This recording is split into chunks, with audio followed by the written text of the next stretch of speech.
సొంత ఆలోచనలే కలిగించెను నష్టము నీకు కలిగే ఆలోచనలే నాకు లాభమాయెను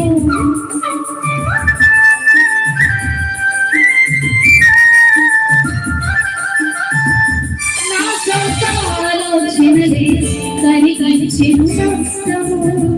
నీకు కలిగే ఆలోచనలే నాకు లాభమాయెను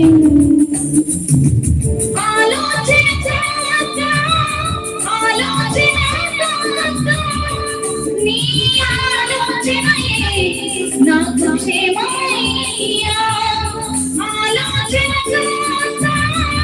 ఆలోచన నీ ఆలోచనయే నాకు క్షేమయ్యా నీ ఆలోచనయే నాకు క్షేమయ్యా